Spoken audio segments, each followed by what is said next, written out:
তো আজকে আমরা 3 বন্ধু মিলে ঘুরতে চলে আসলাম ফরিদপুর শিশু পার্ক। কিভাবে দেখুন উট পাখি আমাকে কামড় মেরে দিল। হরিণ খাবার নিয়ে মারামারি শুরু করছে। বানর ভাই কিভাবে তার প্রিয় মানুষ হারালো। হ্যালো গাইস, তো আজকে আমরা 3 বন্ধু মিলে ঘুরতে যাচ্ছি ফরিদপুর শিশু পার্ক। তো আমার তো প্রচুর পরিমাণ খিদা লেগে গেছে, তো আমরা চলে গেলাম কাচ্চি ভাইয়ে। সেই অর্ডার দিয়ে ফেললাম 3 প্লেট কাচ্চি। আমার এত পরিমাণ খিদা লাগছে, দেখেন কি চাবানো শুরু করছি। তো আমরা অনেকক্ষণ ধরে ওয়েট করতেছিলাম যে কখন কাচ্চি আসবে। তো অবশেষে কাচ্চি চলে আসলো। দুঃখের বিষয় হলো ওই রানটা আমার প্লেটে আসলো না। তো আমরা খাওয়া দাওয়া শেষ করে আমরা চলে আসলাম শিশু পার্কে ঘুরতে। তো আর একটা কথা হলো, এই পার্কটাকে শুধু শিশু পার্ক বলা হয় না, এই পার্কের আর একটা নাম আছে। সেই নামটা হচ্ছে শেখ রাসেল নামে অনেকে চিনে। তো কেউ শেখ রাসেল পার্ক বলে, কেউ শিশু পার্ক বলে থাকে। তো এরপর আপনারা যে পাখি দেখতে পাচ্ছেন একে ময়ূর পাখি বলা হয়। ময়ূর পাখির পাশে আছে খরগোশ। খরগোশগুলোর চোখ আর গানগুলো আমার কাছে ভালোই লাগে। তো আর একটা বিষয় আপনাদেরকে বলা হয় নাই, এই পার্কের টিকিট মূল্য হচ্ছে জনপ্রতি 100 টাকা করে।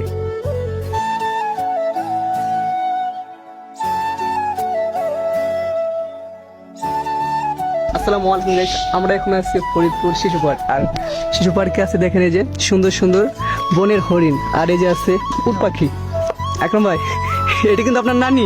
হ্যাঁ হ্যাঁ, এই বন্ধু বন্ধু এদিকে আসো বন্ধু। আহা বন্ধু, আমাদের কথা শুনতেছ না বন্ধু, রাগ করছো নাকি? এই বন্ধু, হ্যাঁ ঠিক আছে ঠিক আছে, খাওয়ান। গুড, আরেকটা খাওয়ান। ও ভাই, তো দেখছেন মানুষের মতো বেমানি করে না, দেখছেন কত সুন্দর ব্যবহার। হ্যাঁ,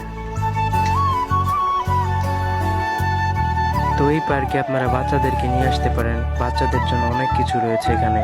তো সবকিছু আমি দেখাইতে পারলাম না। এই পার্কে আপনারা খাবারের দোকানও পাবেন, কফি শপ আছে, রেস্টুরেন্ট আছে। এরপর যে পাখিটা দেখতে পাচ্ছেন একে বলা হয় উট পাখি, উটের মতোই দেখতে। তো এরা কামড়ও দেয়, আমাকে কামড় মারতে গেছিল। এখানে দেখেন অনেকগুলো হরিণ কিভাবে খাবার খাইতেছে, তাদের ভিতরে কোনো লড়াই নাই।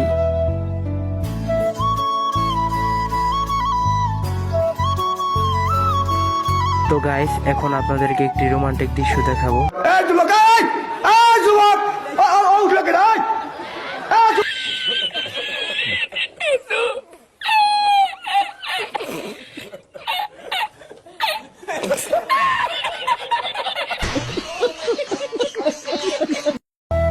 দেখুন বানর ভাই কিভাবে মন খারাপ করে বসে আছে। তো সে তার প্রিয় মানুষটারে পাইতেছিল না। তো বানর ভাইয়ের মনটা খারাপ দেখে আমার মনটাও খারাপ হয়ে গেল। এরপর আমরা দেখি যে তার প্রিয় মানুষটা উপরে বসে আছে তার বাচ্চাকে নিয়ে।